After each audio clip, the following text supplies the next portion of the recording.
Bukankah sudah ibu bilang, jangan datang ke sini? Suara ibu mertua menggema dari pengeras suara di aula pesta. 150 tamu serentak menahan napas. Wajah orang tua wanita simpanan itu memucat pasi.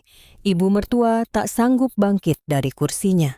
Mita, 12 tahun yang lalu, menggunakan seluruh uang pesangon dan bantuan dari keluarganya sebesar 1 miliar rupiah untuk membuka klinik suaminya. Selama 12 tahun, ia yang mengurus manajemennya. Ia bahkan merawat mertuanya yang sakit. Namun suaminya berselingkuh dengan kepala perawat selama 2 tahun. Ibu mertuanya berbohong kepada orang tua wanita simpanan itu mengatakan bahwa menantunya sudah meninggal. Ia hanya menyuruh Mita menyiapkan pesta ulang tahunnya, lalu pada hari H melarangnya datang. Mita lah yang secara pribadi mengundang orang tua wanita simpanan itu ke acara ini. Ia juga sudah merekam kebohongan ibu mertuanya. Dan sekarang rekaman itu memenuhi seluruh aula pesta. Apa yang sebenarnya terjadi? Sebelum ceritanya dimulai, jangan lupa untuk subscribe dan like, serta tinggalkan komentar dari mana Anda mendengarkan. Semoga kebahagiaan senantiasa menyertai Anda di sana. Malam itu adalah salah satu malam di bulan September 2024. Mita sedang lembur sendirian di kantor administrasi klinik.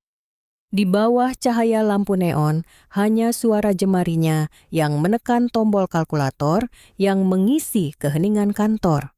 Rekonsiliasi akhir bulan selalu menjadi tugas Mita. 12 tahun, menikah 12 tahun pula, klinik ini berdiri. Selama itu, suaminya tidak pernah sekalipun melihat buku besar. Pengobatan adalah urusan suami, manajemen adalah urusan istri. Itulah aturan tak tertulis pasangan ini. Mita sedang memeriksa baris demi baris laporan kartu kredit di layar komputernya. Biaya obat-obatan, sewa alat medis, gaji karyawan, tagihan listrik, dan air, semua pos pengeluaran yang sudah biasa ia lihat.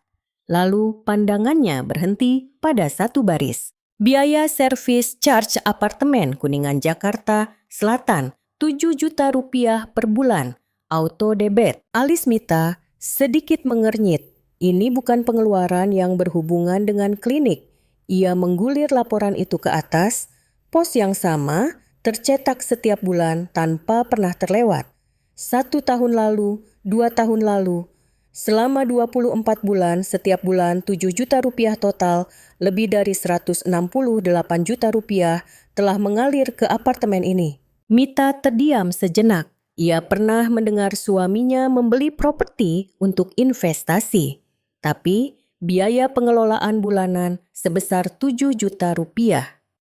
Sekalipun itu, apartemen mewah rasanya aneh. Jumlah itu lebih mirip biaya hidup seseorang yang tinggal di sana, bukan sekadar biaya pengelolaan.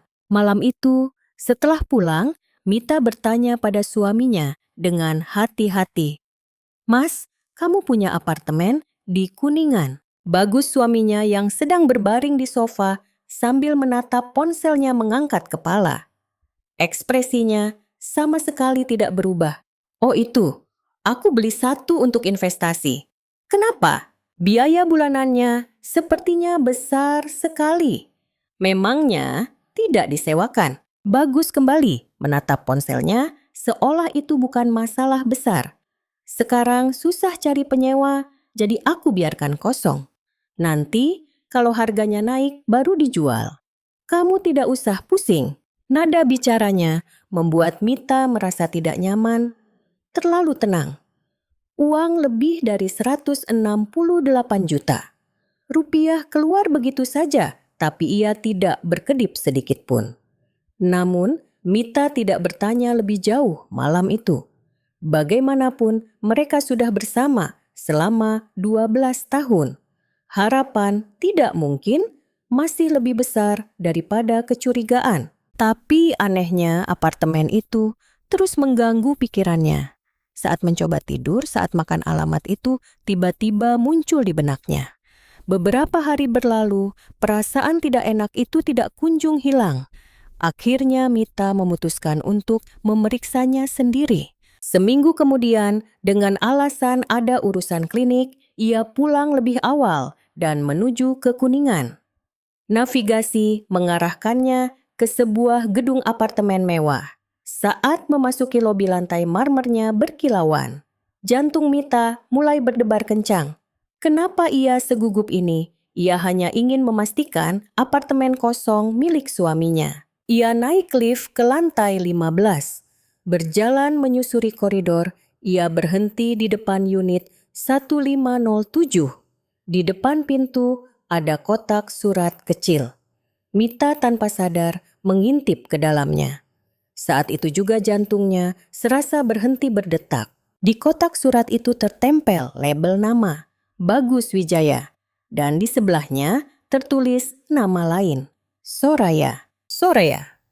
Mita tidak mungkin tidak kenal nama itu. Dia adalah kepala perawat yang sudah bekerja bersamanya sejak klinik pertama kali dibuka. Seseorang yang ia temui setiap hari selama 12 tahun. Mereka saling memberi hadiah saat lebaran, terkadang lembur bersama membahas pekerjaan. Wanita itu. Mita membeku di tempat. Kakinya lemas hingga ia harus bersandar ke dinding. Pikirannya kosong. Tidak mungkin, tidak mungkin, tidak mungkin. Hanya kata itu yang berputar-putar. Tangannya gemetar. Napasnya menjadi sesak. Cahaya lampu koridor tiba-tiba terasa begitu menyilaukan. Mita menutup mulutnya dengan kedua tangan, takut suaranya akan keluar. Suara yang entah jeritan atau isak tangis. Ia tidak tahu sudah berapa lama ia berdiri di sana.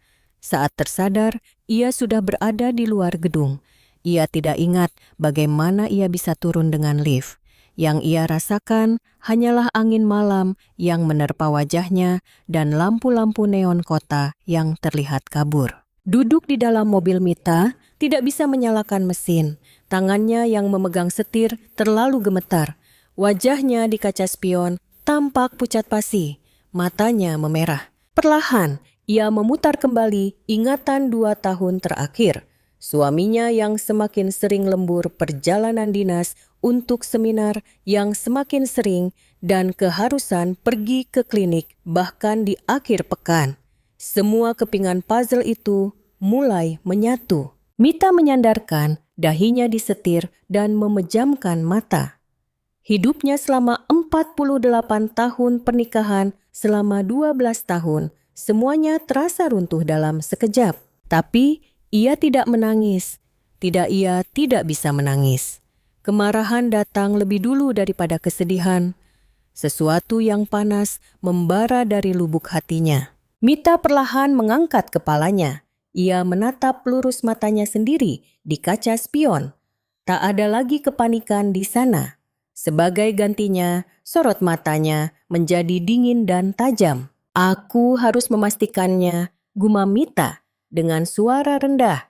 Ini bukan lagi saatnya untuk tidak mungkin. Ini saatnya menghadapi kebenaran. Ia menyalakan mesin.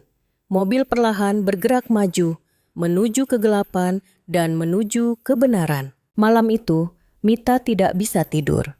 Berbaring di tempat tidur sambil menatap langit-langit, kenangan 12 tahun terakhir melintas seperti panorama. Musim semi 2012. Mita saat itu berusia 36 tahun, telah bekerja selama 7 tahun di tim akuntansi sebuah perusahaan besar. Pernikahannya terbilang terlambat. Orang-orang di sekitarnya memberinya selamat dengan sedikit kekhawatiran. Tapi Mita bahagia. Bagus seorang dokter spesialis ortopedi, tampak gagah dan dapat diandalkan. Terlebih lagi, ajakannya untuk membuka klinik bersama membuat hatinya berdebar. Dengan pengalaman akuntansimu, mengurus manajemen klinik pasti bukan masalah. Aku fokus pada pasien kamu yang urus dapurnya. Mendengar ucapan Bagus, Mita mengangguk. Ia suka kata membangun bersama. Rasanya seperti menjadi partner sejati. Mita mengeluarkan seluruh uang pesangonnya yang ia kumpulkan selama 7 tahun sebesar 300 juta rupiah. Itu saja tidak cukup. Ia pulang ke kampung halamannya untuk menemui ayahnya. Berjalan di jalan setapak di antara pematang sawah di sebuah desa di Subang, hati Mita terasa berat. Ayah, maafkan Mita. Mita tidak tahu apakah pantas meminta ini. Ayahnya diam-diam memegang tangan Mita. Tangan yang kasar dan kapalan. Tangan seorang petani seumur hidup. Jual saja sawah itu. Kalau kamu hidup dengan baik, itu sudah bakti namanya. Ayahnya menjual sawah warisan turun-temurun. Uangnya 800 juta rupiah. Uang itu digabungkan dengan pesangon Mita menjadi total 1 miliar rupiah. Seluruh modal awal klinik. Mita tahu betapa beratnya nilai uang itu. Tanah ayahnya, hidup ayahnya, pengorbanan ayahnya. Karena itu, ia bekerja lebih keras. Ia berjanji pada dirinya sendiri untuk berhasil. Persiapan membuka klinik sepenuhnya menjadi tanggung jawab Mita. Mulai dari memilih kontraktor interior, negosiasi kontrak alat medis, memasang lowongan kerja, hingga berurusan dengan pemasok. Bagus hanya fokus pada persiapan operasi dan praktik medisnya, sementara Mita menangani sisanya. Ia bangun jam 5 pagi dan berangkat ke klinik. Pulang ke rumah lewat jam 11 malam. Tak ada akhir pekan, tak ada hari libur. Selama tahun pertama, Mita tidak pernah libur sehari pun. Perlahan klinik mulai stabil. Pasien bertambah, omset meningkat, karyawan pun bertambah. Mita adalah manajer administrasi, akuntan HRD, dan manajer umum sekaligus. Meskipun tidak punya jabatan resmi, semua urusan operasional klinik melewati tangannya. Tapi bukan hanya klinik yang harus ia urus. Ada juga mertuanya. Tahun pertama pernikahan, ayah mertuanya tiba-tiba pingsan, stroke. Mita menemaninya di UGD selama 40 hari. Ia harus membagi waktu antara pekerjaan klinik dan merawat mertua. Siang hari ia bekerja di klinik, malamnya ia bergegas ke rumah sakit. Ia baru bisa tidur sejenak menjelang subuh dan pagi-pagi sudah harus kembali ke klinik. Selama 40 hari itu, berapa kali Bagus suaminya datang ke rumah sakit, Mita bisa menghitungnya dengan jari. 5 kali. Hanya 5 kali. Aku tidak bisa meninggalkan klinik. Banyak pasien, kata Bagus. Mita tidak membantah. Ucapannya tidak salah. Seseorang harus menjaga klinik dan seseorang harus merawat ayahnya. Hanya saja fakta bahwa seseorang itu selalu dirinya terasa sedikit menyakitkan. 2 tahun setelah ayah mertuanya pulih, giliran ibu mertuanya. Beliau menjalani operasi penggantian sendi lutut. Operasinya berhasil, tapi masa rehabilitasinya menjadi masalah. Selama 6 bulan, masa pemulihan Mita setiap hari bolak-balik ke rumah mertuanya, membantu fisioterapi, menyiapkan makanan, dan memastikan obat diminum tepat waktu. Menantu perempuan, memang seharusnya begini. Kamu kan tahu anakku sibuk, kata ibu mertuanya. Mita hanya menunduk. Iya Bu, saya tahu. Anak laki-laki sibuk, menantu perempuan wajib melakukannya. Mita mencoba berpikir seperti itu. Lalu, bagaimana dengan Lebaran? Setiap Idul Fitri Mita mulai belanja seminggu sebelumnya. Ia memasak lebih dari 10 jenis hidangan. Rendang, opor ayam, sambal goreng ati, gulai nangka, dan aneka kue kering. Semua makanan itu Mita siapkan sendirian. Kakak-kakak iparnya baru muncul pada hari H. Datang dengan tangan kosong, pulang membawa bungkusan makanan. Ibu mertuanya menganggap itu hal yang wajar. Anak perempuan kan sudah ikut suami, jadi menantu yang harus mengerjakan. Mita hanya tersenyum menanggapinya. Selama 12 tahun, ia selalu tersenyum dan menerimanya. Tapi sekarang menatap langit-langit kamar yang gelap. Mita tiba-tiba sadar untuk apa ia menanggung semua itu. Mita bangkit dari tempat tidur dan pergi ke ruang kerja.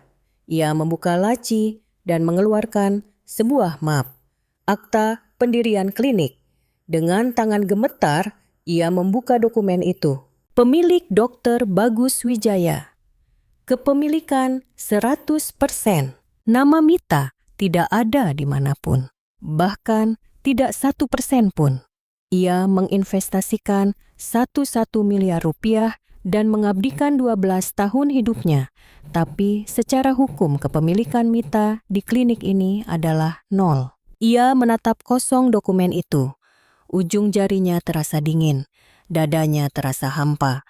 Aku ini dianggap apa, desah Mita pelan. Semua hal yang ia anggap wajar selama 12 tahun tiba-tiba terlihat berbeda. Uang 1 miliar dari hasil menjual sawah ayahnya. Ribuan hari menjaga klinik dari pagi hingga malam. Malam-malam yang ia habiskan merawat mertuanya. Ratusan jam berdiri di dapur setiap lebaran. Balasan dari semua itu adalah ini nama suaminya dan wanita lain berdampingan di kotak surat dan akta kepemilikan yang tidak mencantumkan namanya sama sekali. Mita meletakkan dokumen itu. Air matanya tidak keluar. Sebaliknya sesuatu yang panas membara di dalam dadanya. Bukan kesedihan, tapi rasa sakit hati. Dan rasa sakit hati itu perlahan berubah menjadi kemarahan. Cahaya fajar mulai menyelinap dari luar jendela. Mita berdiri di dekat jendela menatap langit yang mulai terang. Ia teringat dirinya 12 tahun yang lalu di musim semi itu membuka pintu klinik dengan penuh harapan. Apa yang bisa ia katakan pada dirinya yang dulu? Mita menggelengkan kepala.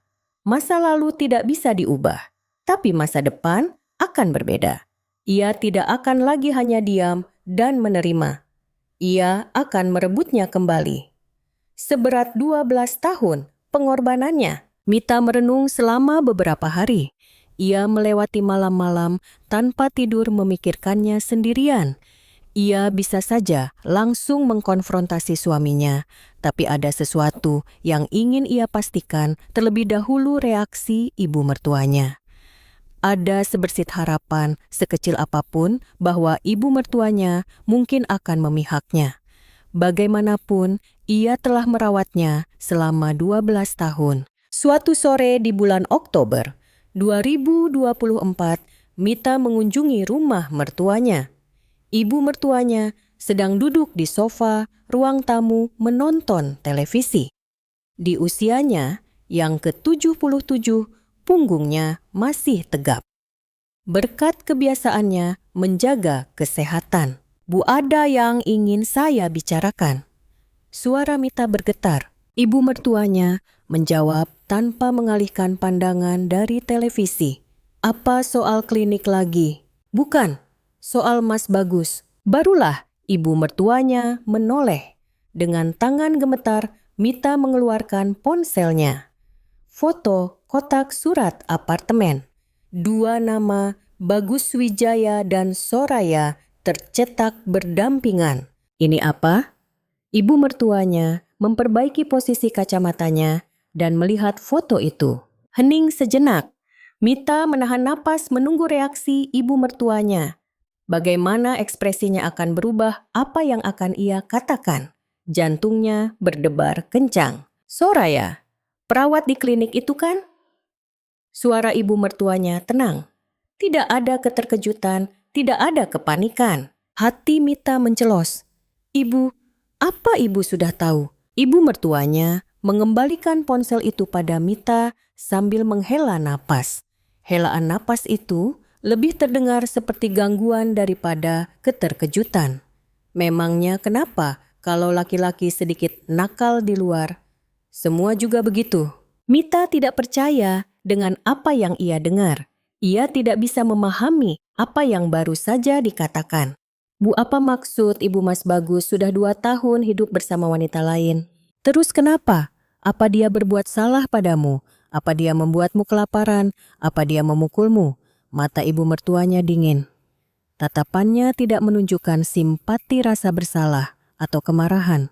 Yang ada hanyalah kejengkelan seolah Mita datang mengganggunya dengan masalah sepele. Laki-laki semua begitu. Walaupun main di luar mereka, tetap pulang ke rumah. Jaga saja klinik itu baik-baik. Itu tugasmu. Mita menggigit bibirnya. Dunia di sekelilingnya terasa gelap. Ia telah merawat ibu mertuanya selama 12 tahun. Membantunya selama 6 bulan setelah operasi lutut. Menyiapkan hidangan lebaran dan sesajen untuk leluhur setiap tahunnya. Semua waktu itu melintas di benaknya. Dan balasan yang ia dapatkan adalah ini. Mita tidak bisa berlama-lama lagi di sana. Tanpa pamit dengan benar, ia meninggalkan rumah itu. Air mata baru tumpah saat ia sudah di dalam mobil.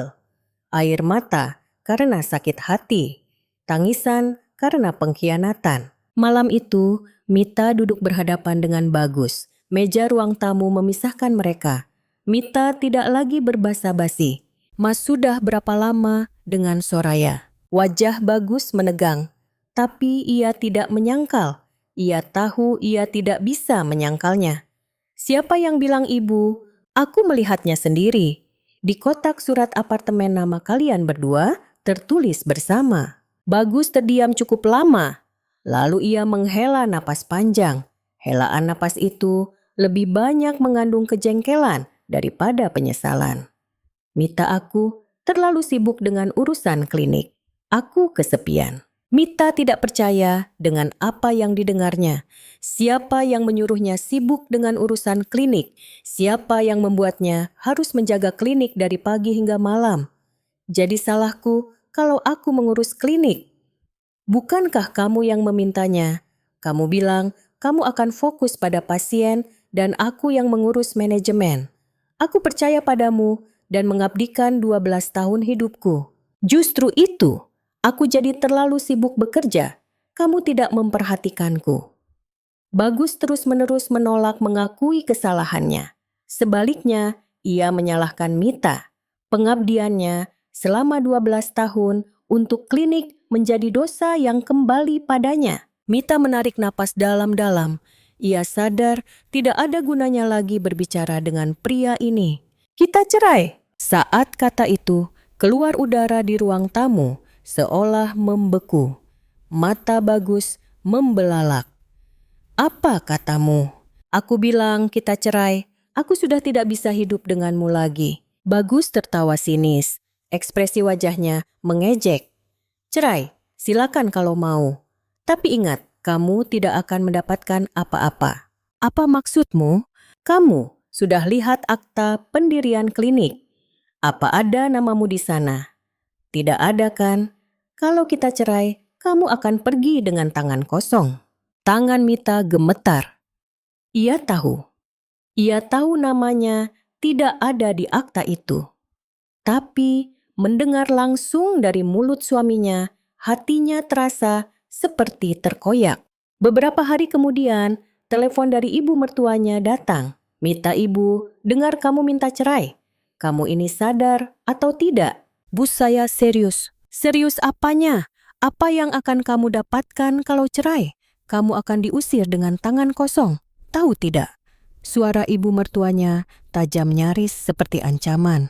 Klinik bukan atas namamu. Rumah ini juga atas nama Bagus. Kamu tidak punya apa-apa. Kalau kamu diam, setidaknya kami masih akan menanggung hidupmu. Jangan buat masalah jadi besar. Telepon ditutup. Mita menatap layar ponsel yang gelap untuk waktu yang lama. Ponsel di tangannya terasa begitu berat. Keesokan harinya, Bagus menyodorkan sebuah amplop di depan Mita. Ini ada 500 juta. Ambil ini dan pergi diam-diam. Kita selesaikan baik-baik. Mita menatap amplop itu. 500 juta. Apakah harga 12 tahun hidupnya adalah 500 juta? Ia menginvestasikan 1 miliar, mengabdikan 12 tahun, merawat mertua, memasak setiap lebaran. Dan balasan dari semua itu hanya 500 juta. Mita mendorong amplop itu. Aku tidak mau. Apa 500 juta? Tidak cukup 12 tahun hidupku tidak seharga itu. Wajah Bagus mengeras, tapi Mita tidak mundur. Sorot matanya tajam dan mantap. Malam itu Mita menatap keluar jendela dan berpikir. Orang-orang yang ia percayai sebagai keluarga tidak memberinya dukungan sama sekali.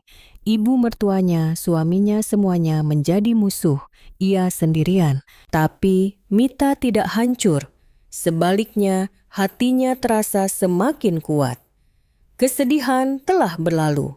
Yang tersisa kini hanyalah kemarahan dan tekad. Aku tidak akan diam saja, gumam Mita dengan suara rendah. Ia mengepalkan tangannya. Ia akan berjuang dan merebutnya kembali.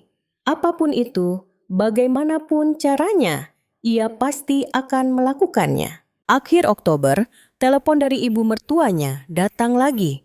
Ini adalah kontak pertama setelah pembicaraan cerai beberapa hari yang lalu. Mita mengangkat telepon dengan tegang menebak-nebak apa yang akan dikatakan. Mita, tanggal 15 November nanti, Ibu mau adakan pesta ulang tahun ke-77. Kamu tahu kan? Pesta ulang tahun emas. Perayaan untuk usia 77 tahun. Acara yang sudah diminta ibu mertuanya untuk disiapkan sejak beberapa bulan lalu. Meskipun sedang dalam proses cerai, Mita tidak menghentikan persiapannya. Reservasi hotel, pengiriman undangan, penyusunan acara, semua detail praktis masih menjadi tugas Mita. Iya Bu, sedang saya siapkan. Oh ya, sekalian hari itu kita juga adakan peresmian cabang kedua klinik. Alis Mita mengernyit. Peresmian cabang kedua. Ia memang pernah dengar ada rencana tapi tidak tahu akan secepat ini, apalagi di hari yang sama dengan pesta ulang tahun. Bu, bukankah itu terlalu mendadak? Banyak yang harus disiapkan. Makanya, kamu harus lebih teliti. Banyak kolega dokter yang akan datang. Ini acara besar jadi harus sempurna. Suara ibu mertuanya tegas. Mita tidak punya pilihan.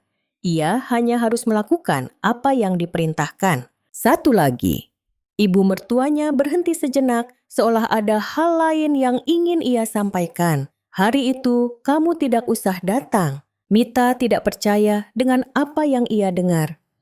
Maaf Bu, apa maksud Ibu? Siapkan saja acaranya, tapi pada hari H jangan datang. Kalau kamu ada di sana, suasananya jadi canggung. Mengingat kondisi keluarga kita sekarang. Mita kehilangan kata-kata.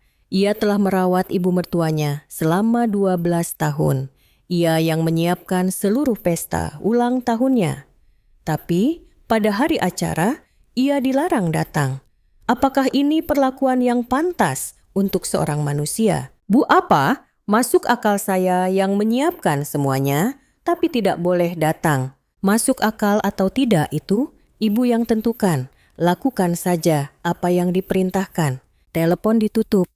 Mita berdiri mematung sambil memegang ponselnya. Kemarahan memuncak, tapi pada saat yang sama, ia merasa ada yang aneh. Alasan, suasana canggung terdengar terlalu dibuat-buat. Sepertinya ada sesuatu yang disembunyikan. Beberapa hari kemudian, Mita mengunjungi rumah mertuanya untuk urusan persiapan acara. Ia ingin menunjukkan penawaran harga dan draft susunan acara dari pihak hotel. Ibu mertuanya sedang pergi, hanya ayah mertuanya yang ada di ruang tamu. Ayah ibu kapan pulang? Oh, sebentar lagi juga pulang. Tunggu saja. Mita duduk di sofa, ruang tamu menunggu. Saat itulah ponsel ibu mertuanya yang tergeletak di meja menarik perhatiannya. Sepertinya tertinggal saat pergi. Sebuah notifikasi muncul di layar. Pesan WhatsApp. Mita mencoba mengabaikannya. Melihat ponsel orang lain adalah hal yang tidak sopan. Tapi beberapa kata di pratinjau notifikasi menahan pandangannya. Calon besan. Jantung Mita berdebar kencang. Besan? Besan apa maksudnya? Tanpa sadar, ia mengambil ponsel itu. Tangannya gemetar. Ia tahu ini salah, tapi jarinya bergerak sendiri. Jendela percakapan terbuka. Riwayat obrolan antara ibu mertuanya dan seseorang terpampang di layar. Nama kontak itu disimpan sebagai Ibu Soraya. Mata Mita terpaku pada layar. Saat membaca isi percakapan itu, wajahnya menjadi pucat pasi. Pesan itu dikirim oleh ibu mertuanya. Bagus kami kehilangan istrinya 10 tahun yang lalu dalam kecelakaan lalu lintas. Pergi tanpa sempat punya anak. Setelah itu dia hanya fokus pada kliniknya, tapi sekarang setelah bertemu Soraya, dia bisa tersenyum lagi. Mita merasa napasnya tercekat. Kehilangan istri 10 tahun lalu dalam kecelakaan. Pergi tanpa anak. Apa maksudnya ini? Ia masih hidup dan bernapas, tapi ibu mertuanya telah menjadikannya orang yang sudah mati. Dengan jari gemetar Mita terus menggulir ke bawah. Ada lebih banyak pesan. Soraya itu bisa dibilang cinta pertama Bagus.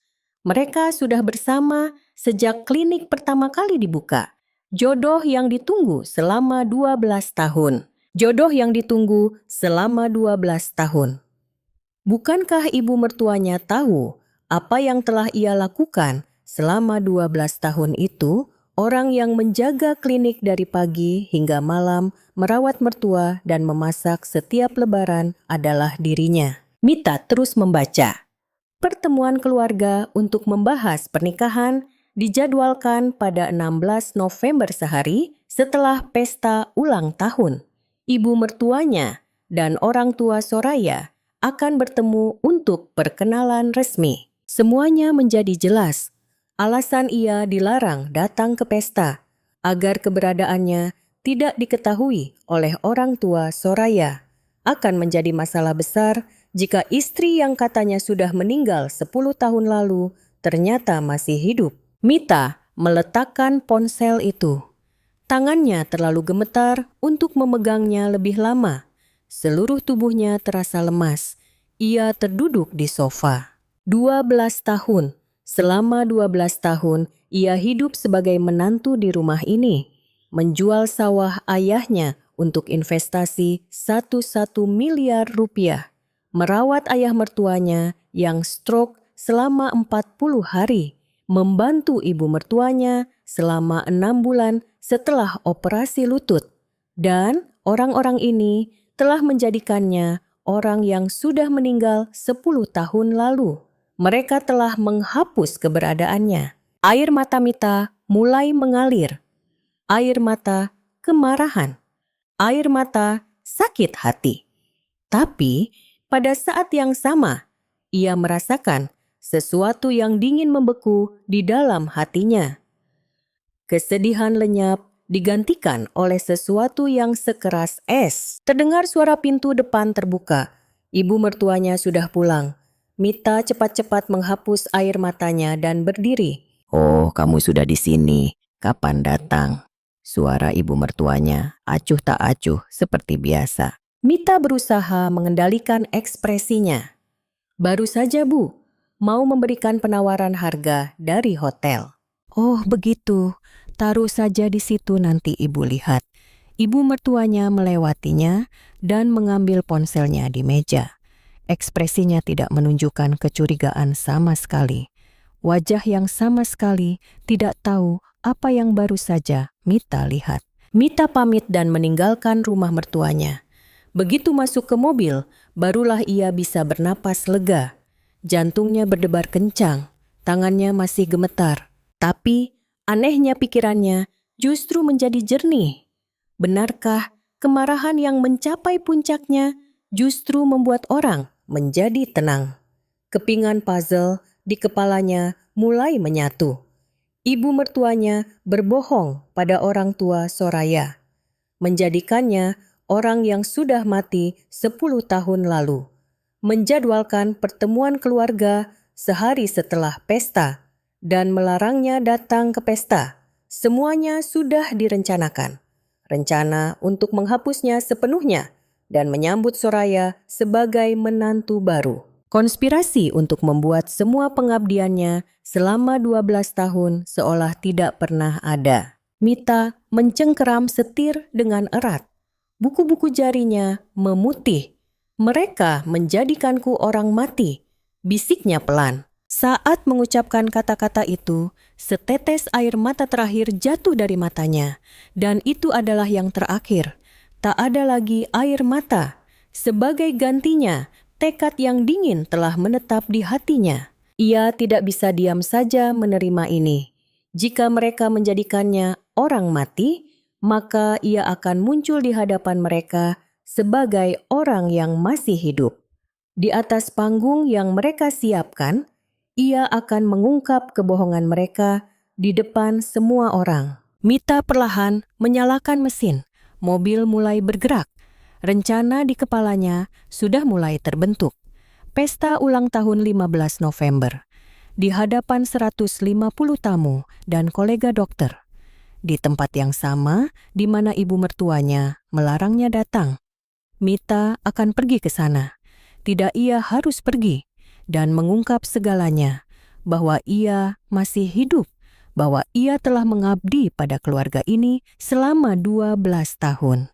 Dan betapa tak tahu malunya kebohongan yang telah mereka lakukan. Tapi ia tidak boleh bertindak gegabah karena emosi. Jika ia melakukannya, ia hanya akan merugikan dirinya sendiri. Ia butuh bukti, bukti yang kuat, bukti yang tidak bisa disangkal oleh siapapun. Mita mengeluarkan ponselnya dan mencari kontak. Satu nama muncul di benaknya. Kakak perempuannya, Ratih, seorang notaris yang sudah 20 tahun membuka kantornya sendiri. Seseorang yang sudah tak terhitung menangani surat cerai dan pembagian harta. Mita menelepon kakaknya. Setelah 2 kali nada, sambung suara kakaknya terdengar. "Halo Mita, tumben." Mita menarik napas sejenak. Lalu ia mulai bicara. "Kak, aku butuh bantuan. Ada yang mau aku ceritakan." Di seberang telepon, terdengar suara kakaknya menarik napas. Setelah hening sejenak, kakaknya menjawab, "Baik, kita ketemu. Kamu di mana?" Mita menatap keluar jendela. Senja mulai turun. Langit yang kemerahan perlahan ditelan kegelapan. Tapi di dalam hati Mita justru sebuah cahaya mulai menyala. Percikan api balas dendam. "Aku sedang di jalan, menuju kantor kakak." Mita memutar arah mobilnya. Sekarang ia tidak sendirian. Pertarungan akan segera dimulai. Kantor notaris kakaknya berada di lantai 7 sebuah gedung perkantoran di kawasan Gatot Subroto, Jakarta. Saat keluar dari lift dan berjalan menyusuri koridor, Mita menarik napas dalam-dalam. Ia harus menceritakan segalanya pada kakaknya, termasuk semua rasa sakit yang ia pendam selama 12 tahun. Saat pintu kantor terbuka, Ratih kakaknya bangkit dari kursinya. Berusia 52 tahun, Ratih 4 tahun lebih tua dari Mita. Selama 20 tahun, ia telah menangani ratusan kasus perceraian dan pembagian harta gono gini. Tatapan matanya yang tajam dan penampilannya yang rapi mencerminkan karakternya. "Wajahmu, kenapa, ada masalah apa?" Mendengar pertanyaan kakaknya, Mita tidak menjawab, melainkan langsung terduduk lemas di sofa. Lalu ia mulai bercerita. Awalnya terbata-bata, tapi seiring berjalannya cerita, kata-kata mengalir deras. 2 nama yang ia temukan di kotak surat apartemen reaksi dingin ibu mertuanya. Sikap suaminya yang tak tahu malu dan melempar tanggung jawab. Wajah suaminya saat menyodorkan 500 juta rupiah dan menyuruhnya pergi. Dan pesan mengejutkan yang ia lihat di ponsel ibu mertuanya. Kebohongan yang menjadikannya orang yang sudah mati 10 tahun lalu. Ratih mendengarkan cerita Mita tanpa menyela. Ekspresinya tidak berubah, tapi Mita tahu sorot mata kakaknya perlahan menjadi dingin. Ketika cerita Mita selesai, keheningan yang berat menyelimuti kantor. Ratih perlahan angkat bicara. Jadi apa yang mau kamu lakukan? Aku mau balas dendam. Aku mau bongkar semuanya di pesta ulang tahun itu. Ratih mengangguk, tapi ia segera mengangkat tangannya menghentikan Mita. Tunggu, kakak mengerti perasaanmu, tapi bertarung dengan emosi itu. Maksud kakak apa? Kalau aku datang ke pesta itu dan berteriak-teriak menurutmu, apa yang akan terjadi? Ibu mertuamu akan bilang kamu gila. Suamimu akan bilang dia menceraikanmu karena istrinya sakit jiwa. Justru kamu yang akan dirugikan. Mita menggigit bibirnya. Ucapan kakaknya benar. Ia tidak boleh bertindak karena emosi. Tapi ia juga tidak bisa diam saja kan? Lalu, aku harus bagaimana? Ratih menatap lurus mata Mita. Bertarunglah dengan bukti. Bukti yang kuat dan tak terbantahkan. Ratih bangkit dari kursinya dan membuka lemari arsip. Ia mengeluarkan sebuah map tebal dan meletakkannya di atas meja. Kakak sudah 20 tahun melakukan ini. Ratusan kasus perceraian dan pembagian harta sudah kakak tangani. Tahu tidak apa kesimpulannya? Mita menggeleng. Orang yang bertarung dengan emosi hampir selalu kalah. Tapi orang yang mengumpulkan bukti dengan rapi menang. Pengadilan tidak terharu oleh air mata. Mereka tergerak oleh dokumen. Kata-kata kakaknya menusuk ke dalam hati Mita. Tergerak oleh dokumen. Entah kenapa kata-kata itu memberinya kekuatan. Mulai sekarang lakukan apa yang kakak katakan. Jangan lewatkan satu pun. Ratih mengambil pulpen dan mulai menulis di secarik kertas. Mita menatap ujung pulpen kakaknya dengan saksama. Pertama, bukti investasi modal awal. Kamu bilang kamu memasukkan pesangon 300 juta kan? Cetak riwayat transaksi rekening itu. Uang hasil jual sawah, ayahmu 800 juta juga sama. Cari bukti transfernya atau surat perjanjian pinjaman kalau ada. Mita mengangguk. Dokumen-dokumen itu pasti ada di suatu tempat. Meskipun sudah 12 tahun, ia yakin menyimpannya. Kedua, bukti kontribusi manajemen klinik. Kamu harus membuktikan bahwa kamu yang secara nyata menjalankan klinik. Ada riwayat email, korespondensi dengan pemasok.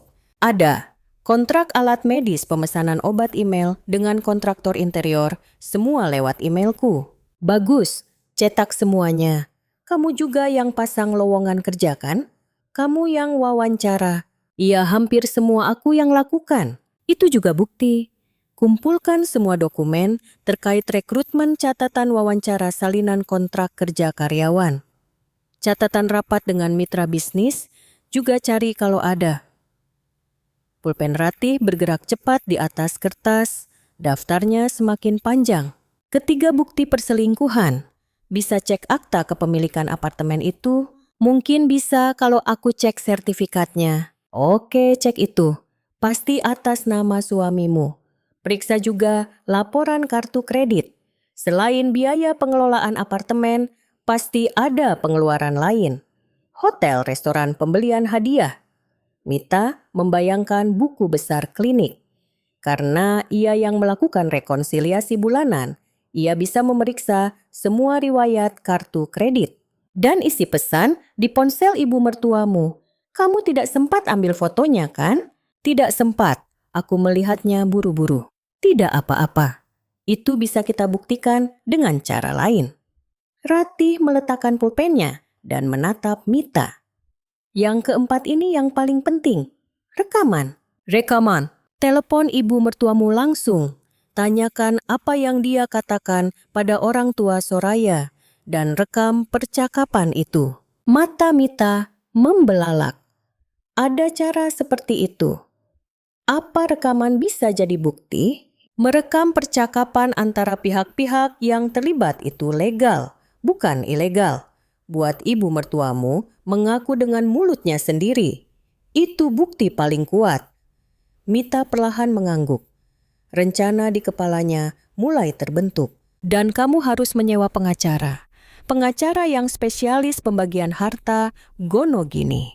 Ya, kakak kenal seseorang, spesialis perceraian dan pembagian harta. Hebat orangnya. Nanti kakak kenalkan. Ratih mengeluarkan ponselnya dan mencari kontak. Mita menatap kakaknya dengan perasaan haru. Kak, terima kasih. Terima kasih, apa kamu kan adikku? Ratih memegang tangan Mita. Tangan yang hangat. Mita, kakak tahu betapa susahnya kamu selama 12 tahun ini. Setiap lebaran, kamu selalu mengeluh punggungmu sakit karena harus masak di rumah mertuamu. Ingat, waktu kamu merawat ayah mertuamu, kamu menangis di telepon tengah malam. Kakak tidak tahu betapa sakitnya hati kakak waktu itu. Air mata menggenang di mata Mita, tapi kamu tidak pernah mengeluh. Kamu menahan semuanya. Sekarang jangan menahan diri lagi. Ambil hakmu. Mendengar ucapan kakaknya, Mita mengangguk. Air mata mengalir di pipinya. Tapi kali ini bukan air mata kesedihan. Ini air mata kekuatan. Beberapa hari kemudian, Mita bertemu dengan pengacara yang direkomendasikan kakaknya. Seorang pengacara wanita berusia 45 tahun. Orangnya tenang dan berwibawa. Mita menjelaskan situasinya. Pengacara itu dengan teliti memeriksa dokumen-dokumen yang disiapkan Mita. Bukti transfer modal awal, surat perjanjian dari ayahnya, cetakan email terkait manajemen klinik salinan laporan kartu kredit. Persiapan Anda sangat baik. Dengan bukti sebanyak ini, kontribusi Anda sudah cukup untuk dibuktikan. Mendengar ucapan pengacara Mita, menghela napas lega. Kira-kira berapa pembagian harta yang bisa saya dapatkan? Tergantung nilai aset kliniknya. Tapi dengan kontribusi sebesar ini, Anda bisa menuntut setidaknya 40%. Tunjangan akibat perselingkuhan juga bisa dituntut secara terpisah. Apakah kebohongan ibu mertua saya pada orang tua wanita simpanan itu bisa jadi bukti? Bisa. Jika Anda mendapatkan rekaman itu, akan sangat menguntungkan dalam penentuan tunjangan. Itu menjadi bukti bahwa ibu mertua Anda tidak hanya membiarkan, tapi juga berpartisipasi aktif dalam perselingkuhan. Pengacara itu merapikan dokumen-dokumennya. Bu Mita, yang terpenting sekarang adalah rekaman itu. Dapatkan pengakuan langsung dari ibu mertua dan suami Anda. Buat mereka mengaku dengan mulut mereka sendiri. Mita mengangguk. Ia tahu kunci dari segalanya ada pada rekaman itu. Saat meninggalkan kantor pengacara, Mita menatap keluar jendela. Angin dingin bulan November mulai berhembus. Tinggal 10 hari lagi menuju pesta ulang tahun. Mita mengeluarkan ponselnya dan menatap kontak ibu mertuanya. Jarinya gemetar, tapi ia tidak takut. Sekarang ia tidak sendirian. Ada kakaknya, ada pengacara. Dan yang terpenting, bukti-bukti yang ia kumpulkan selama 12 tahun akan memihaknya. Ini baru permulaan, gumam Mita pelan. Angin dingin menerbangkan rambutnya, tapi sorot matanya lebih membara dari sebelumnya. Percikan api, balas dendam berkobar-kobar. 10 November 2024, 5 hari sebelum pesta ulang tahun. Mita merasa tegang sejak pagi. Hari ini adalah hari H, hari di mana ia harus menelepon ibu mertua dan suaminya untuk merekam percakapan. Seperti yang dikatakan kakak dan pengacaranya, rekaman ini adalah kunci dari segalanya. Mita duduk di sofa ruang tamu menatap ponselnya. Aplikasi perekam suara sudah ia pasang. Ia juga sudah beberapa kali melakukan tes. Secara teknis persiapan sudah selesai, tapi persiapan mental adalah masalah lain. Telapak tangannya berkeringat, jantungnya berdebar kencang. Mita menarik napas dalam-dalam. Sinar matahari musim gugur masuk melalui jendela. Pagi yang damai. Tapi di dalam hati Mita badai sedang mengamuk. Sebelum menelepon, Mita melakukan simulasi dalam pikirannya. Bagaimana memulai pembicaraan? Pertanyaan apa yang harus diajukan? Bagaimana caranya agar ibu mertuanya menjawab dengan wajar tanpa curiga? Ia teringat nasihat kakaknya. Jangan bertanya seperti sedang menginterogasi. Tanyakan seolah-olah hanya ingin tahu, seperti percakapan biasa. Dengan begitu, dia tidak akan waspada. Mita mengangguk. Benar, harus wajar. Seolah-olah ia tidak tahu apa-apa. Mita membuka aplikasi perekam. Tombol rekam berwarna merah muncul di layar. Jarinya gemetar, tapi ia tidak bisa menundanya lagi.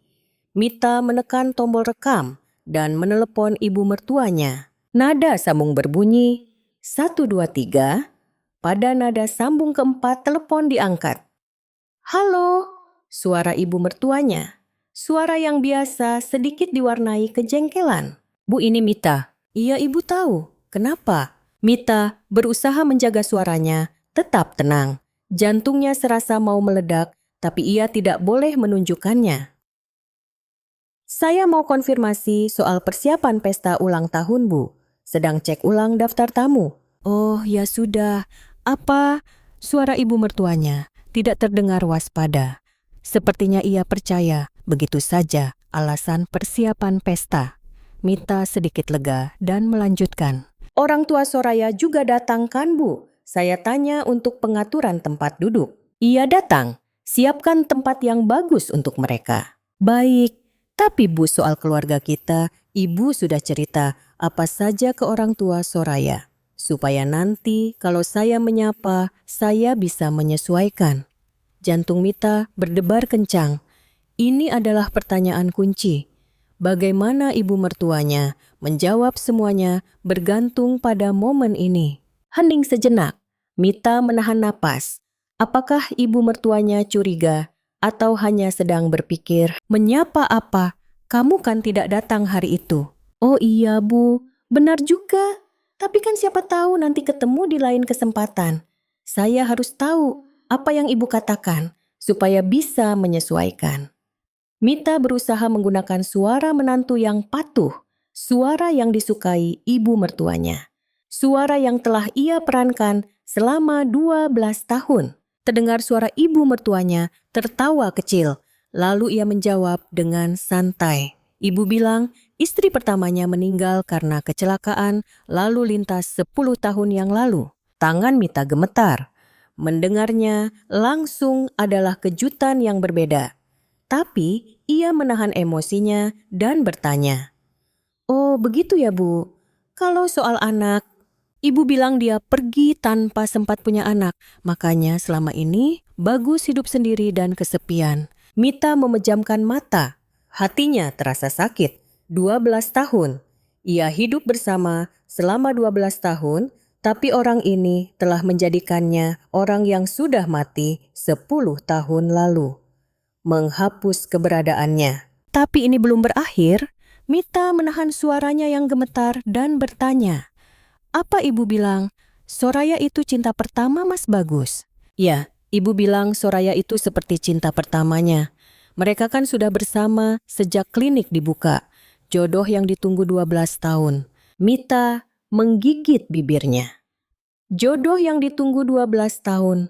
Ibu mertuanya tahu persis apa yang telah ia lakukan selama 12 tahun itu. Tapi ia bisa berbohong seperti ini tanpa beban. Baik, Bu. Saya mengerti, hanya itu yang mau saya konfirmasi. Ya sudah, siapkan acaranya baik-baik. Jangan sampai ada kesalahan. Telepon ditutup. Mita memegang ponselnya tanpa bergerak untuk waktu yang lama. Perekam masih berjalan. Dengan tangan gemetar, ia menekan tombol berhenti. Rekaman berhasil. 3 menit 47 detik. Mita memutar ulang file rekaman itu. Suara ibu mertuanya terdengar jelas. Ibu bilang istri pertamanya meninggal karena kecelakaan lalu lintas 10 tahun yang lalu. Ibu bilang dia pergi tanpa sempat punya anak. Ibu bilang Soraya itu seperti cinta pertamanya. Jodoh yang ditunggu 12 tahun. Mita meletakkan ponselnya dan menutupi wajahnya dengan kedua tangan. Bahunya bergetar. Tangisnya pecah, tapi ia sendiri tidak tahu apakah air mata ini karena kesedihan, kemarahan, atau kehampaan. Sesaat kemudian, Mita menghapus air matanya dan kembali mengambil ponsel. Belum selesai, ia harus menelepon suaminya juga. Mita kembali membuka aplikasi perekam dan menelepon Bagus. Setelah 2 kali nada sambung telepon diangkat. "Kenapa?" Suara Bagus terdengar kesal. Dulu Mita pasti akan sakit hati. Tapi sekarang ia tidak peduli. Ia tahu tidak ada lagi yang bisa diharapkan dari pria ini. "Aku mau konfirmasi soal persiapan pesta ulang tahun." "Apa, cepat katakan, aku sibuk." "Apa? Kamu sudah cerita soal aku ke orang tua Soraya." Hening sejenak, Mita menahan napas menunggu. "Maksudmu apa? Orang tua Soraya tahu tidak tentang aku, bahwa aku ini istrimu?" Terdengar suara Bagus menghela napas. Helaan napas yang penuh kejengkelan. "Ibu bilang tidak perlu dibicarakan. Nanti jadi rumit. Jadi orang tua Soraya tidak tahu kalau aku ada. Kita kan sebentar lagi juga cerai. Kenapa dipermasalahkan?" Mita mencengkeram ponselnya dengan erat. Pria ini memang seperti ini. Tidak sadar apa kesalahannya.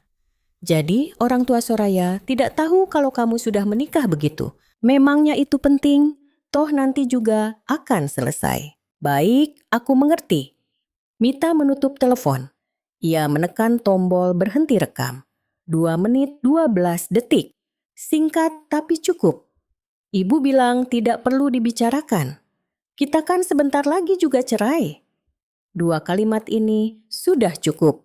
Bukti bahwa ibu mertuanya yang merencanakan dan suaminya ikut serta. Keduanya telah mengaku dengan mulut mereka sendiri. Mita mencadangkan kedua file rekaman itu ke cloud dan mengirimkannya juga pada kakaknya untuk berjaga-jaga. Beberapa menit kemudian, balasan dari kakaknya datang. "Bagus, ini sudah cukup. Sekarang langkah selanjutnya." Mita meletakkan ponselnya dan menatap keluar jendela. Matahari sudah tinggi, siang yang damai. Tapi hati Mita tidak damai. Rekaman berhasil, bukti kunci telah didapatkan. Tapi kenapa hatinya terasa begitu berat? Kesedihan datang lebih dulu daripada rasa puas. 12 tahun, ia percaya mereka adalah keluarga. Ibu mertuanya memang selalu sulit, tapi ia menganggapnya sebagai ibu. Suaminya memang acuh, tak acuh, tapi ia percaya suaminya adalah pendampingnya. Tapi orang-orang ini telah menjadikannya orang yang sudah mati, menghapus keberadaannya. Mita memejamkan mata. Sudah tidak ada jalan kembali. Sejak ia menekan tombol rekam jalan untuk kembali telah tertutup. Ia harus terus maju. Sampai akhir, ia perlahan membuka matanya. Air mata yang menggenang di matanya mengalir di pipinya. Mita tidak menghapusnya. Ia menganggapnya sebagai air mata terakhir. Ia tidak akan lagi menangis karena orang-orang ini. Mita bangkit dari kursinya. Tinggal 5 hari lagi menuju pesta ulang tahun. Banyak yang harus disiapkan. Ia harus mengirim undangan. Undangan yang sangat istimewa. Sehari setelah mendapatkan rekaman Mita duduk di depan komputernya, ada yang harus ia lakukan. Ia harus mencari tahu alamat orang tua Soraya. Mita membuka Instagram Soraya karena ia berteman dengan karyawan klinik di media sosial, tidak sulit menemukan akunnya. Mita perlahan menggulir postingan Soraya, foto liburan, foto makanan, foto sehari-hari. Di antaranya ada juga foto bersama suaminya. Foto mereka berdua berdiri berdampingan sambil tersenyum. Hati Mita mencelos melihatnya.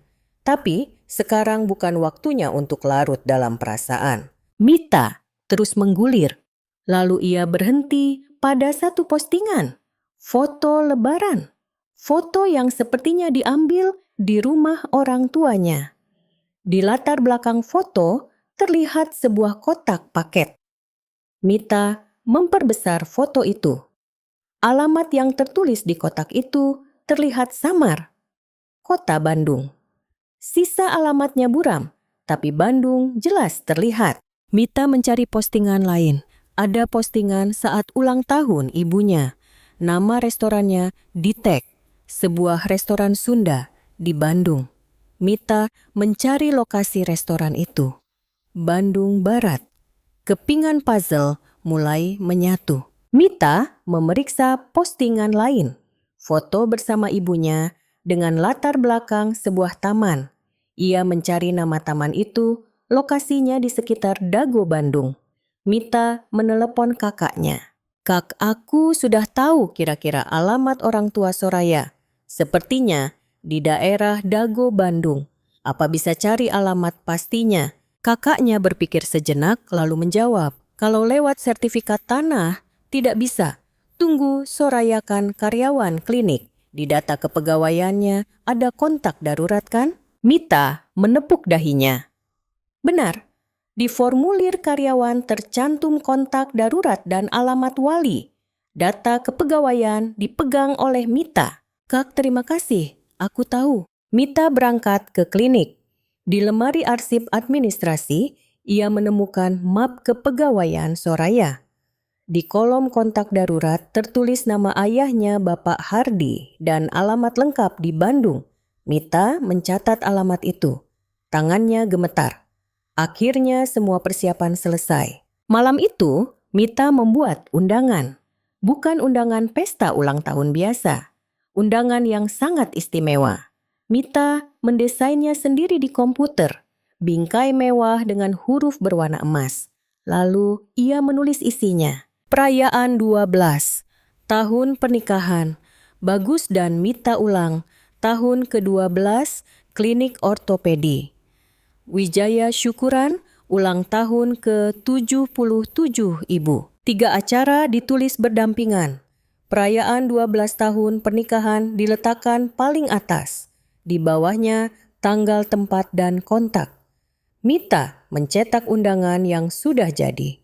Ia merasakannya dengan tangannya. Tekstur kertas yang tebal. Selembar kertas ini akan mengubah segalanya. Keesokan paginya, Mita pergi ke kantor pos. Ia mengirim undangan itu melalui pos kilat khusus. Penerimanya, Bapak Hardi, ayah Soraya, di alamatnya di Bandung. Petugas pos memberinya resi pengiriman. Mita memegang resi itu dan berdiri sejenak. Sudah terkirim. Tidak ada jalan kembali. Saat keluar dari kantor pos, Mita merasakan kelegaan yang aneh. Beban yang menekan dadanya terasa sedikit lebih ringan. Pada saat yang sama, ketegangan juga datang. Badai akan segera datang. 2 hari kemudian, seperti yang diperkirakan, badai datang. Menjelang malam, telepon dari ibu mertuanya masuk. Begitu diangkat suara tajam, ibu mertuanya menusuk telinga. Kamu ini sedang apa? Ada apa, Bu? Kamu kirim undangan ke orang tua Soraya kan? Pakai tulisan perayaan 12 tahun pernikahan lagi. Kamu gila ya? Mita menjawab dengan tenang. Saya hanya mengirimkan fakta, Bu. Saya dan Mas Bagus sudah menikah 12 tahun. Itu tidak salah kan? Sekarang bukan waktunya main-main, kata. Kamu tahu tidak betapa rumitnya masalah ini karena ulahmu. Suara ibu mertuanya semakin tinggi. Tapi Mita tidak goyah. Yang membuat rumit bukan saya, Bu. Tapi ibu yang berbohong pada orang tua Soraya. Ibu yang menjadikan saya orang yang sudah mati 10 tahun lalu. Di seberang telepon terdengar suara ibu mertuanya menahan napas. Hening sejenak. Kamu tahu dari mana? Saya tahu semua yang perlu saya tahu, Bu. Ibu mertuanya menghela napas, lalu ia merendahkan suaranya. Mita, kita selesaikan baik-baik. Ibu kasih kamu 750 juta. Lupakan soal undangan itu dan jangan datang ke pesta. Mita tertawa, tawa yang getir. Bu, apa 12 tahun Hidup saya harganya 750 juta. Lalu mau berapa? 1 miliar. Cukup. Ini bukan soal uang. Suara Mita menjadi tegas. Yang saya mau adalah hak saya. Balasan yang pantas untuk 12 tahun pengabdian saya. Dan itu bukan sesuatu yang bisa ibu tentukan dengan angka. Telepon ditutup. Ibu mertuanya yang memutuskannya. 1 jam kemudian, giliran Bagus yang menelepon.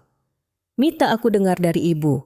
Kamu benar-benar kirim undangan ke orang tua Soraya. Ya, kamu. Gila. Kenapa melakukan itu? Kenapa hanya memberitahu kebenaran? Bagus menghela napas. Lalu ia mengubah nada suaranya menjadi lebih lembut. Mita, jangan begini. Aku tahu aku salah. Aku minta maaf.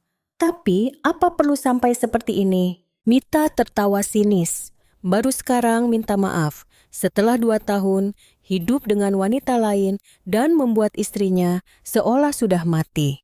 Baru sekarang minta maaf. Kamu minta maaf bukan karena menyesal, tapi karena masalahnya jadi rumit kan? Bukan begitu. Sudah, tidak ada lagi yang perlu dibicarakan. Mita menutup telepon. Tangannya gemetar, tapi tidak ada penyesalan. Justru hatinya terasa lega. Kata-kata yang ia pendam selama 12 tahun akhirnya keluar. 3 hari setelah itu, telepon tak terduga datang. Nomor asing, kode area Bandung. Mita mengangkatnya dengan tegang. Halo, permisi, apa benar ini dengan Ibu Mita? Suara wanita asing. Terdengar seperti usia 60-an. Iya benar, ini siapa ya? Saya ibunya Soraya. Jantung Mita berdebar kencang. Ibunya Soraya, orang yang menerima undangan itu. Saya sudah terima undangannya, makanya saya telepon. Suaranya bergetar, entah karena marah, bingung, atau sedih. Maaf, apa kita bisa bertemu dan bicara langsung? Sepertinya tidak bisa lewat telepon. Mita ragu sejenak, bertemu ibunya Soraya. Ia tidak tahu apa yang akan terjadi, tapi tidak ada alasan untuk menghindar. Baik, di mana kita bisa bertemu? Saya besok naik kereta ke Jakarta. Apa bisa bertemu di sekitar stasiun Gambir? Bisa, nanti kirimkan saja pesan untuk waktunya. Telepon ditutup. Mita menatap ponselnya untuk waktu yang lama. Ibunya Soraya datang ke Jakarta. Apa yang mau ia bicarakan?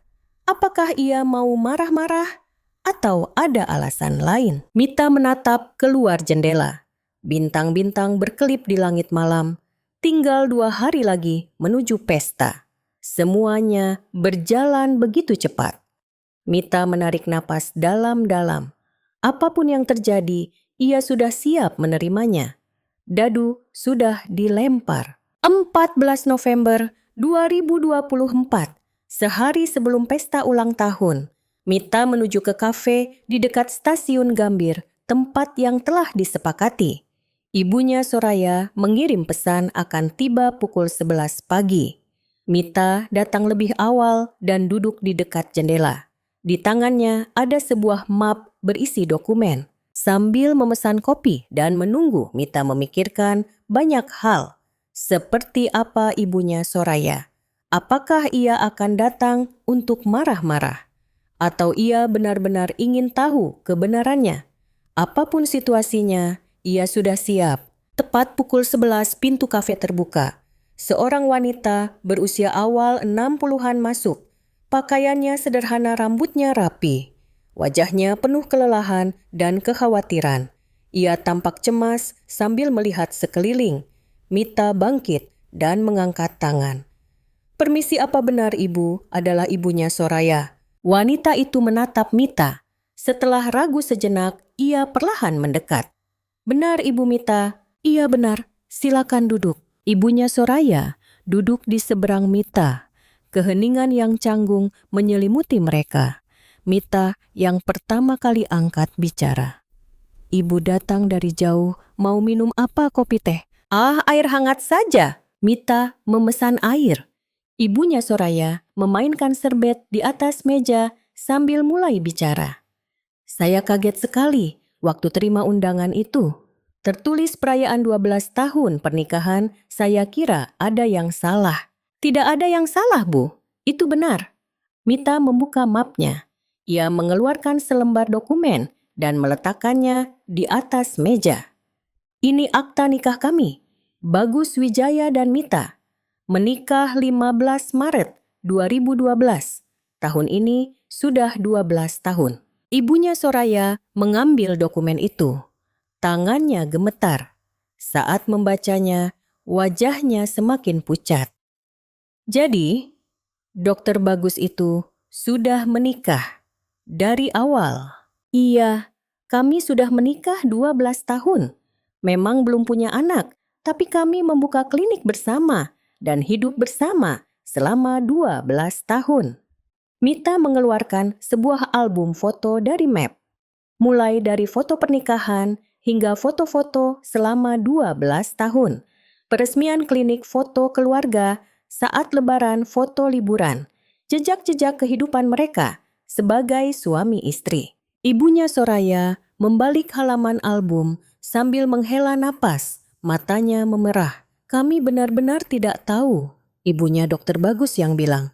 Katanya 10 tahun lalu istri pertamanya meninggal karena kecelakaan tanpa sempat punya anak. Mita mengangguk. Ia tahu kebohongan yang diceritakan ibu mertuanya. Ucapan itu sudah saya rekam. Mita mengeluarkan ponselnya dan memutar file rekaman. Suara ibu mertuanya terdengar. Ibu bilang istri pertamanya meninggal karena kecelakaan lalu lintas 10 tahun yang lalu. Ibu bilang dia pergi tanpa sempat punya anak. Ibu bilang Soraya itu seperti cinta pertamanya, jodoh yang ditunggu 12 tahun. Rekaman selesai. Kafe menjadi sunyi. Ibunya Soraya menutupi wajahnya dengan kedua tangan dan menunduk. Bahunya bergetar. Setelah beberapa lama, ibunya Soraya mengangkat kepala. Air mata menggenang di matanya. Jadi, kami benar-benar ditipu ya? Iya, saya ditipu dan ibu juga ditipu. Ibunya Soraya menyeka air matanya dengan tisu. Lalu dengan suara gemetar, ia berkata, "Jujur saja, waktu pertama kali terima undangan itu saya marah. Saya pikir ini lelucon. Tapi semakin saya pikirkan, semakin aneh. Kenapa harus mengirim hal seperti ini? Makanya saya datang untuk memastikannya sendiri." Mita menatap ibunya Soraya. Orang ini juga korban, seorang ibu yang ditipu karena percaya pada calon menantu yang baik untuk putrinya. "Bu, saya melakukan ini bukan untuk marah pada ibu. Ibu juga korban. Hanya saja saya pikir kebenaran harus diungkap." Ibunya Soraya mengangguk. Setelah hening sejenak, ia bertanya dengan hati-hati, "Apa?" "Soraya, kami tahu bahwa Dokter Bagus sudah menikah." Mita menjawab dengan jujur.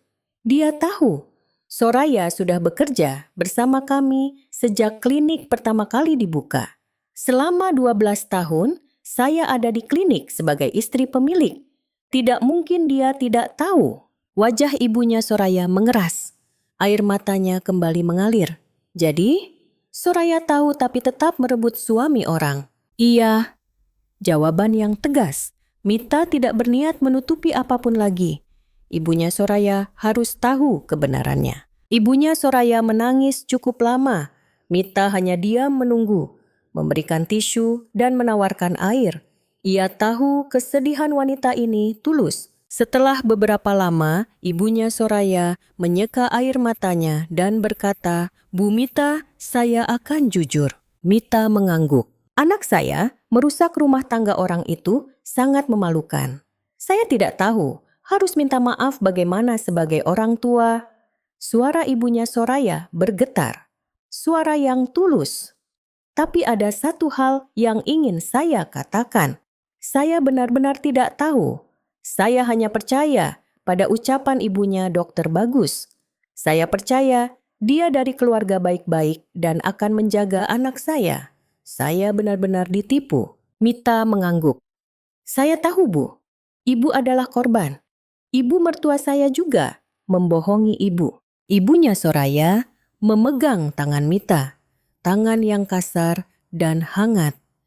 "Bu Mita, apa yang harus saya lakukan?" Mita menatap ibunya Soraya. "Apa yang ibu inginkan?" Ibunya Soraya berpikir sejenak. Lalu ia perlahan angkat bicara. "Anak saya merusak rumah tangga orang itu memalukan. Tidak ada alasan untuk itu. Tapi setidaknya saya ingin menjadi korban yang ditipu. Hanya dengan begitu saya bisa tetap tegar." Mita mengerti ucapan itu. Bagi ibunya Soraya, itu adalah harga diri terakhirnya. "Bu, kalau begitu maukah ibu datang ke pesta ulang tahun bersama saya?" Mata ibunya Soraya membelalak. "Saya juga. Ya, besok saya juga akan datang ke pesta itu. Saya akan mengungkap semuanya di sana. Bagaimana kalau ibu juga ikut? Ibu bisa menuntutnya langsung. Kenapa dia berbohong?" Ibunya Soraya berpikir cukup lama. Lalu ia perlahan mengangguk. "Saya akan datang. Saya juga akan menuntutnya langsung." Di depan wajahnya, Mita menghela napas lega. Sekutu tak terduga telah muncul. "Dan, Bu Mita." "Ya." "Nanti kalau sampai ke pengadilan, saya akan bersaksi. Saya akan ceritakan bagaimana kami ditipu." Air mata menggenang di mata Mita. Ia berterima kasih. Wanita asing ini mau memihaknya. "Terima kasih, Bu."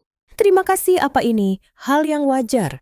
Kita yang sama-sama ditipu oleh pembohong harus bersatu."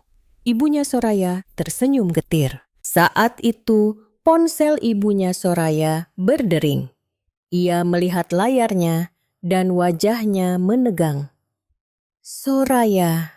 "Angkat saja, Bu." Ibunya Soraya mengangkat telepon. Mita hanya diam mendengarkan. "Ibu di mana?" ayah bilang. "Ibu ke Jakarta." "Ada apa?" Suara Soraya terdengar. Ibunya Soraya menjawab dengan dingin. "Ibu sedang bertemu dengan Bu Mita." Di seberang telepon hening sejenak. "Apa? Kenapa bertemu dengan dia?" "Ibu sudah tahu semuanya, bahwa dokter bagus itu sudah menikah." Ibu tidak mau dengar alasan. "Nanti kita bicara di rumah." Ibunya Soraya menutup telepon. Tangannya gemetar. Mita bertanya dengan hati-hati. "Ibu tidak apa-apa." "Tidak apa-apa. Sekarang saya tidak apa-apa." Ibunya Soraya mengangkat kepala. Sorot matanya berbeda. Kesedihan telah digantikan oleh tekad yang kuat. "Besok kita bertemu di pesta. Kita selesaikan bersama." Mita mengangguk. Kedua wanita itu meninggalkan kafe. Angin dingin bulan November berhembus. Tapi anehnya, hati Mita terasa hangat. Ia tidak sendirian. Ia menemukan kawan di tempat yang tak terduga.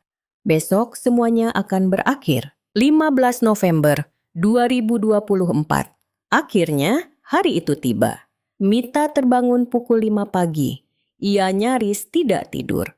Campuran antara tegang dan antusias membuatnya terjaga semalaman. Tapi ia tidak merasa lelah.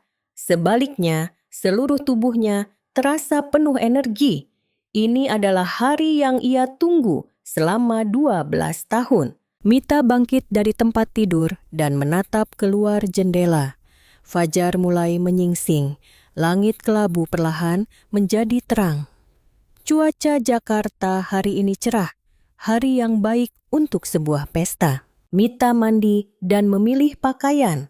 Ia memilih setelan blazer hitam. Pakaian yang rapi namun memberikan kesan kuat. Ia berdiri di depan cermin menatap dirinya. Seorang wanita berusia 48 tahun menatapnya kembali dari cermin. Sorot matanya tajam. Pukul 9 pagi, Mita berangkat ke hotel. Acara dimulai pukul 12 siang, tapi Mita punya sesuatu yang harus dilakukan terlebih dahulu. Grand Ballroom Hotel Bintang 5. Lokasi pesta. Sebagai penanggung jawab acara, Mita sudah berkoordinasi dengan pihak hotel sebelumnya. Soal spanduk. Pada ibu mertuanya, Mita hanya menunjukkan desain spanduk bertuliskan selamat ulang tahun ke-77. Tapi spanduk yang ia pesan untuk dipasang berbeda. Perayaan 12, tahun pernikahan Bagus, dan Mita ulang tahun ke-12, klinik ortopedi. Wijaya Syukuran ulang tahun ke-77 Ibu. 3 baris kalimat itu tertulis berdampingan. Mita bertemu dengan manajer hotel untuk konfirmasi akhir. Spanduknya sudah terpasang kan? Sudah, Bu. Sesuai permintaan Anda, tadi pagi sudah kami pasang. Mita masuk ke dalam aula untuk memeriksanya. Spanduk itu tergantung besar di dinding belakang panggung. Huruf-huruf emasnya berkilauan terkena sorot lampu. Mita mengangguk puas. Ada satu hal lagi yang ia siapkan. Amplop yang akan diletakkan di meja utama dan meja orang tua Soraya. Di dalam amplop itu ada salinan akta nikah, foto pernikahan, bukti kontribusi manajemen klinik, dan bukti perselingkuhan. Mita meletakkan sendiri amplop-amplop itu di meja yang telah ditentukan. Persiapan selesai, sekarang tinggal menunggu. Mita pindah ke ruang tunggu di belakang aula. Ia akan menunggu acara dimulai di sana. Sesaat kemudian ponselnya berdering. Ibunya Soraya, "Bu Mita, saya sudah sampai bersama suami saya." "Baik Bu, nanti masuk saja bersama tamu lain. Saya tunggu di dalam." "Baik, semangat ya." Telepon ditutup. Mita menarik napas dalam-dalam. Jantungnya berdebar kencang. Pukul 12 siang. Para tamu mulai berdatangan. Dari celah pintu ruang tunggu aula terlihat kolega dokter mitra bisnis klinik kerabat dari pihak mertua semua mulai mengisi kursi. Hampir 150 orang berkumpul. Pukul 12.30, ibu mertuanya masuk. Ia mengenakan kebaya yang mewah, atasan berwarna ungu dengan rok batik berbordir emas. Aura seorang wanita yang merayakan ulang tahun ke-77 terpancar. Saat masuk ke dalam aula, ibu mertuanya berhenti. Ia mengangkat kepala dan menatap ke arah belakang panggung. Sepertinya ia melihat spanduk itu. Mita mengamatinya dari ruang tunggu. Terlihat wajah ibu mertuanya menegang sejenak. Tapi karena para tamu memperhatikan, ia cepat-cepat mengendalikan ekspresinya. Dengan senyum, terpaksa ia berjalan menuju meja utama. Di belakangnya, Bagus masuk. Ia juga melihat spanduk itu. Wajahnya memucat. Ia melihat sekeliling mencari seseorang. Mungkin mencari Mita. Pukul 12.40 orang tua Soraya masuk. Ibunya Soraya bertatapan mata dengan Mita. Ia sedikit mengangguk sebagai sapaan. Ayah Soraya berwajah tegang. Sepertinya semalam ia sudah mendengar semuanya dari istrinya. Orang tua Soraya duduk di kursi yang telah ditentukan. Mereka menemukan amplop di atas meja. Ibunya Soraya membuka amplop itu dan memeriksa isinya. Lalu menunjukkannya pada suaminya. Wajah ayah Soraya memerah padam. Pukul 1 siang, pembawa acara mengambil mikrofon. "Selamat siang, mari kita mulai acara syukuran ulang tahun ini." Tepuk tangan membahana. Ibu mertuanya bangkit dari meja utama dan menyapa para tamu. Senyum tersungging di bibirnya, tapi sorot matanya tampak cemas. Pembawa acara melanjutkan. "Hari ini adalah hari yang istimewa untuk merayakan ulang tahun. Ibu sekaligus hari jadi ke-12 klinik Dr. Bagus Wijaya. Untuk mewakili keluarga, saat itulah Mita membuka pintu ruang tunggu dan berjalan masuk ke dalam aula. Pandangan para tamu serentak tertuju padanya. Terdengar suara bisik-bisik. Wajah ibu mertuanya memucat. Bagus melonjak dari kursinya. Mita berjalan perlahan menuju panggung. Jantungnya serasa mau meledak, tapi langkahnya tidak goyah. Ini adalah langkah yang telah ia persiapkan selama 12 tahun. Naik ke atas panggung, Mita mengambil mikrofon. Aula menjadi sunyi. Semua pandangan tertuju padanya. "Selamat siang, nama saya Mita." Suara Mita menggema di aula. "Saya adalah istri dari Dr. Bagus Wijaya. Kami sudah menikah selama 12 tahun." Bisik-bisik semakin kencang. Para tamu saling pandang. Wajah mereka bingung. Mita mengeluarkan ponselnya dan menyambungkannya ke pengeras suara. Lalu ia memutar file rekaman. Suara ibu mertuanya menggema di aula. Ibu bilang istri pertamanya meninggal karena kecelakaan lalu lintas 10 tahun yang lalu. Ibu bilang dia pergi tanpa sempat punya anak. Ibu bilang Soraya itu seperti cinta pertamanya, jodoh yang ditunggu 12 tahun. Aula menjadi gempar. Para tamu mulai berbisik-bisik. Ibu mertuanya terhuyung-huyung bangkit dari kursinya. "Itu apa-apaan?" Mita berbicara ke mikrofon. "Yang baru saja Anda dengar adalah ucapan ibu mertua saya kepada orang tua Soraya. Beliau menjadikan saya orang yang sudah mati 10 tahun lalu. Padahal kami hidup bersama selama 12 tahun. Beliau bilang, saya pergi tanpa sempat punya anak." Aula semakin riuh. Wajah-wajah terkejut terlihat di mana-mana. Saat itu, ayah Soraya melonjak dari kursinya. Wajahnya memerah padam. Ia berjalan cepat ke arah Bagus. "Anda ini manusia atau bukan?"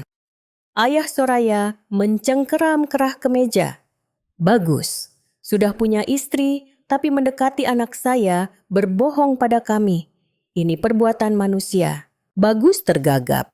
"Bukan, itu saya. Apa coba jelaskan?" Orang-orang di sekitar mencoba melerai, tapi kemarahan ayah Soraya tidak mudah reda. Setelah menatapnya tajam untuk waktu yang lama, ia melepaskan cengkeramannya dan berkata, "Baru kali ini saya bertemu manusia seperti Anda." Menjijikan. Ibunya Soraya mendekati ibu mertuanya. Matanya penuh air mata. "Bagaimana bisa Anda melakukan ini pada orang lain? Istrinya meninggal 10 tahun lalu. Anda menjadikan orang yang masih hidup seolah sudah mati." Bibir ibu mertuanya bergetar, tapi tidak ada kata yang keluar. "Kami percaya pada Anda dan hendak menitipkan anak kami. Kami senang akan menjadi besan. Ternyata semuanya bohong." Suara ibunya Soraya semakin tinggi. Ibu mertuanya terduduk lemas di kursinya. Ia menutupi wajahnya dan mulai menangis.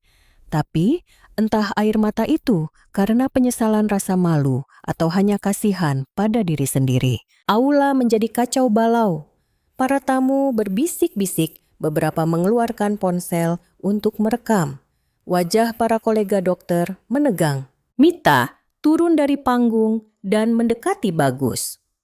Bagus berdiri dengan wajah pucat. Ia tidak bisa berkata apa-apa. Mita mengambil gelas sampahnya dari meja, lalu perlahan menuangkannya ke atas kepala Bagus. Cairan keemasan itu mengalir di kepalanya. "Ini upah kerja 12 tahun. Suara Mita dingin. Bagus memejamkan matanya erat-erat.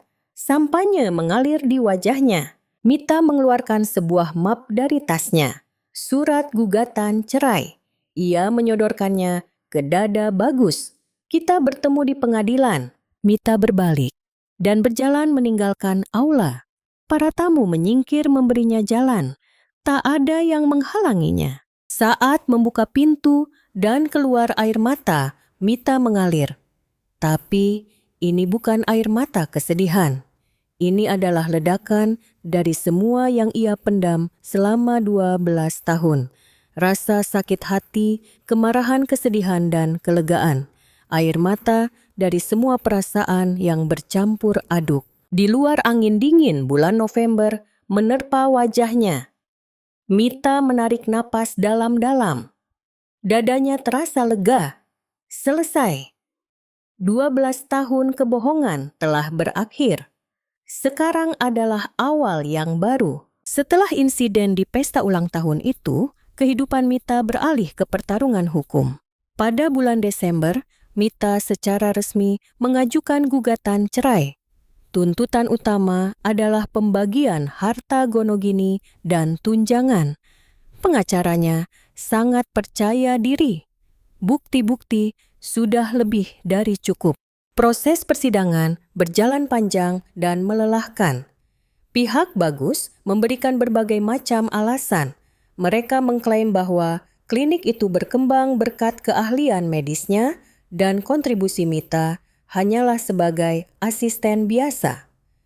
Namun di hadapan bukti-bukti yang disiapkan Mita, klaim itu tidak berdaya. Bukti transfer modal awal 1,1 miliar rupiah, riwayat email manajemen klinik selama 12 tahun, kontrak dengan pemasok catatan rekrutmen karyawan, semuanya membuktikan kontribusi Mita. Pengacara Mita mengajukan bukti-bukti itu satu persatu di pengadilan. Dan ada saksi kunci, ibunya Soraya.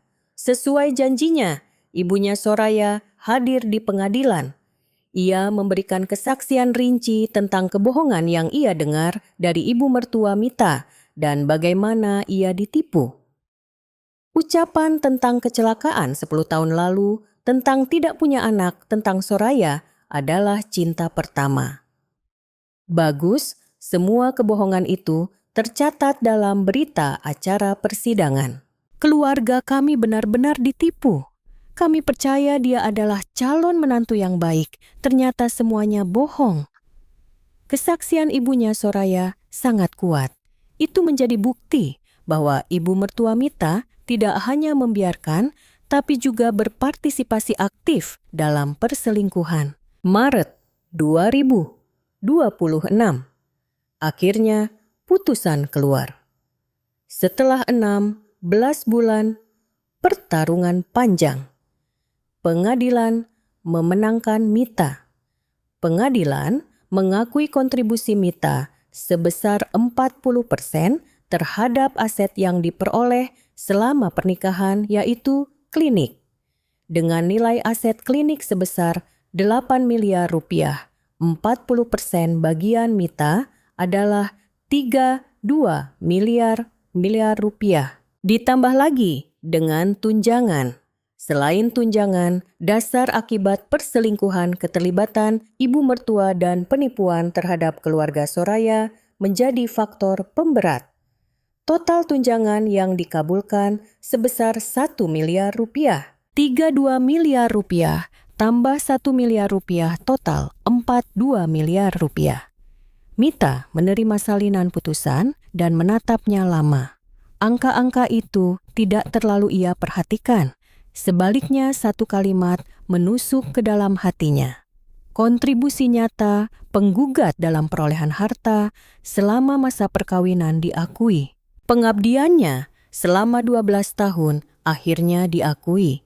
Mita berdiri di koridor pengadilan dan menangis. Kali ini benar-benar air mata kebahagiaan. Setelah putusan, Mita mulai merancang kehidupan baru. 42 miliar rupiah, bukan uang yang sedikit. Tapi Mita tidak berniat hanya hidup santai dengan uang itu. Ia punya pengalaman yang ia kumpulkan selama 12 tahun. Ia ingin menggunakan pengalaman itu untuk memulai usahanya sendiri. Mita merenung lama. Apa yang bisa ia lakukan? Apa yang ia kuasai?